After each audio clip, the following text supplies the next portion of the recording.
আমি সাকসেসফুল নই কেন? ওকে, তো এটার মেন রিজন হচ্ছে যে আমার কোনো নির্দিষ্ট যে গোল বা আমার যে লক্ষ্য, সেই লক্ষ্যটাই আমার নেই। তার কারণেই আমি কোনো জায়গায় পৌঁছাতে পারছি না।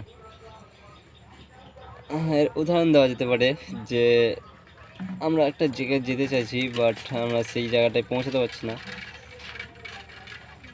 যে কোনো জায়গায় যাওয়ার জন্য আমরা হয়তো কোনো জায়গায় যাব, সেই জায়গাটা আমার নির্দিষ্ট লক্ষ্য আছে যে আমি এই জায়গাটায় যাব, এই জায়গাটায় ট্রেন ধরবো, এই জায়গাটায় বাস ধরবো, এই জায়গাটায় পৌঁছাবো, কিন্তু আমরা জানি না যে আমাদের জীবনে কী চাই।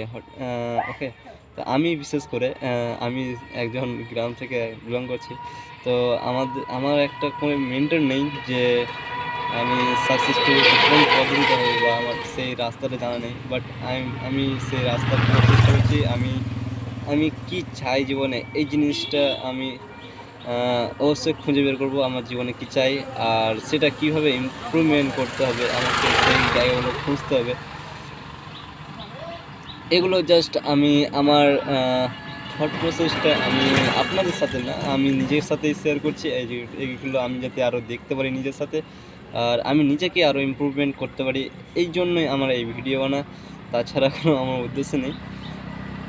আর আপনারাও হয়তো আমার কাছ থেকে একটু কিছু আমি যেটুকু শিখতে পারছি বা শিখছি অন্যদের কাছ থেকে, সেই জিনিসটা যদি আপনারা আমি যতটা শিখছি বা শিখছি, সেটা হয়তো আমার এই ভিডিওগুলো আপনারা হয়তো কাজে লাগতে পারে। আমি নিজের সাথেই নিজেকে যুদ্ধ করছি, আমি কারোর সাথে তুলনা করছি না, আমি নিজেকে ইমপ্রুভমেন্ট করছি।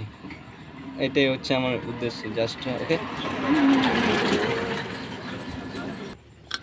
হয়তো আমার অবস্থানটা এখন খুব খারাপ হয়েছে, বাট এটার কোনো ব্যাপার না। আমি আফটার 10 বছর পরে বা 10 বছর পরে আমার সব কিছুই হয়ে যাবে। আমার কোনো ব্যাংক ব্যালেন্স নেই, টাকা পয়সা, সম্মান আর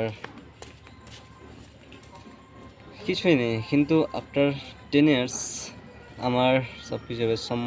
সম্মান পাওয়া যাবে, respect, money, freedom, it's all. Okay, so thank you. Please like on these videos.